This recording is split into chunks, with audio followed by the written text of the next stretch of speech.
Assalamualaikum warahmatullahi wabarakatuh. Perkenalkan, nama saya Firly Adistia dengan NIM 2061214. Di sini saya akan menjelaskan terkait penerapan strategi sumber daya manusia di dalam sebuah perusahaan. Perusahaan yang saya ambil yaitu perusahaan gas negara Persero atau biasa disingkat dengan PJN atau PJAS. Apa itu perusahaan gas negara? Jadi perusahaan gas negara atau PJN ini merupakan perusahaan yang bergerak di dalam bidang transmisi dan distribusi gas bumi terbesar di Indonesia. Saya akan menjelaskan secara singkat sejarah dari perusahaan gas negara. PJN baru ditetapkan sebagai perusahaan negara pada 13 Mei 1965. Pada tahun 1994 sampai dengan 1998, perluasan bisnis dan ekspansi PJN diikuti pembentukan anak usaha PT Transportasi Gas Indonesia. Pada 15 Desember 2003, saham PJN dicatatkan di Bursa Efek Jakarta dan di Bursa Efek Surabaya dengan kode PJAS. Pada tahun 2007 sampai dengan 2012, pembentukan anak usaha PJN ini terdiri dari PT PJAS Telekomunikasi Nusantara, PT PJAS Solution, PT Saka Energi Indonesia, PT Gagas Energi Indonesia, dan PT PJN LNG Indonesia. Pada 11 April 2018, PJN menjadi bagian dari PT Pertamina Persero dengan dialihkannya saham seri B milik negara Republik Indonesia yang menandai terbentuknya holding BUMN Migas.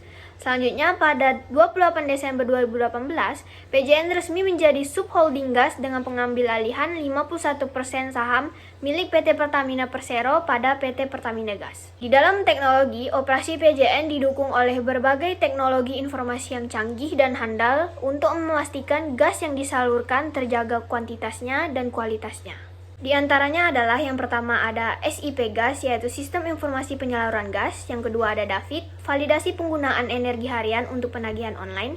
Yang ketiga ada DIGIO, Digital Information for Gas Infrastructure Operation. Yang keempat ada CRV Portal, Cost, Risk, and Performance Portal. Penerapan strategi SDM pada PT Perusahaan Gas Negara. Sumber daya manusia atau SDM biasanya dikenal sebagai tenaga kerja atau karyawan pada suatu perusahaan.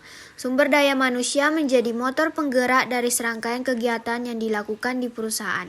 Tingkat ukur dari seorang manusia profesional yaitu dilihat dari penguasaan pengetahuan, keterampilan, kemampuan komunikasi, berinteraksi, dan motivasi dalam bekerja agar dapat membantu proses pelaksanaan dengan mudah. Salah satu kunci sukses dalam menciptakan sumber daya manusia yang profesional ialah terletak pada proses rekrutmen, seleksi, training, dan development calon tenaga kerja.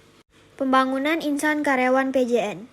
PJN memandang sumber daya manusia sebagai salah satu pemangku kepentingan sangat berharga bagi pertumbuhan perusahaan. PJN mengembangkan insan adalah dengan pengembangan karir, remunerasi sesuai kinerja, serta terjaminnya kesejahteraan. Dalam pengelolaan SDM, PJN terus berupaya meningkatkan profesionalitas dan kompetensi pekerja sesuai peta jalan pengembangan SDM PJN. Indikasi adanya kenyamanan dan keamanan bekerja di insan PJN dapat dilihat antara lain dari rendahnya angka perputaran pekerja, ketiadaan pekerja dikenai PHK, tingkat jam kerja aman yang tinggi, dan meningkatnya kualitas pekerja sesuai hasil penilaian kompetensi. Pengembangan potensi. PJN telah memiliki program pengembangan kompetensi yang terencana, sistematis, dan terfokus sesuai perkembangan bisnis perusahaan. Salah satu program pengembangan kompetensi utama yang telah dilaksanakan secara konsisten adalah program pendidikan dan pelatihan atau Diklat yang mendukung proses pemeliharaan dan peningkatan kualitas SDM.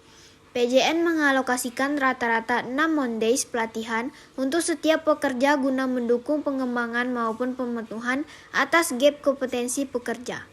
Usaha pengembangan karyawan yang dilakukan PT Perusahaan Gas Negara atau Persero adalah untuk memperkenalkan karyawan baru pada keadaan dan situasi lingkungan kerja perusahaan dan secara khusus mempersiapkan karyawan dalam menduduki jabatan tertentu. Pengembangan karyawan yang dilakukan oleh PT Perusahaan Gas Negara atau Persero dapat terlihat dari manfaat yang diperoleh antara lain sebagai berikut. Yang pertama, efisiensi kerja semakin dapat ditingkatkan. Efisiensi yang semakin meningkat di mana karyawan dapat mengusahakan pengaturan jam kerja dengan baik dan memanfaatkan waktu sebaik mungkin dalam melakukan pekerjaan sehingga mempengaruhi keadaan perusahaan dalam meningkatkan hasil kerja dan menekan kerugian bagi perusahaan dan bagi karyawan yang melaksanakan pekerjaan dengan baik akan diberikan imbalan jasa terhadap apa yang telah dikerjakannya pada perusahaan. Yang kedua, efektivitas kerja yang semakin meningkat. Efektivitas kerja yang semakin meningkat dipandang dari kemampuan manajemen dalam membuat kebijakan, sistem pengaruh kerja dengan memanfaatkan sumber daya yang ada dalam menunjang kegiatan perusahaan di mana dapat mempengaruhi keadaan perusahaan. Yang ketiga, produktivitas yang bertambah. Produktivitas yang bertambah dipandang dari sudut kualitas dan mutu dari hasil pekerjaan yang semakin baik, proses pengambilan keputusan lebih cepat dan tepat pada kecakapan yang lebih besar. Kecakapan tersebut dapat diperoleh melalui pelatihan yang direncanakan sehingga efektivitas dan efisiensi bertambah. Yang keempat, meningkatnya semangat kerja karyawan. Meningkatnya semangat kerja karyawan dapat dilihat dari kegairahan dan kemampuan untuk bekerja sama dalam suatu kelompok kerja yang tinggi guna mengejar tujuan perusahaan karena para karyawan beranggapan bahwa tujuan perusahaan adalah tujuan mereka juga.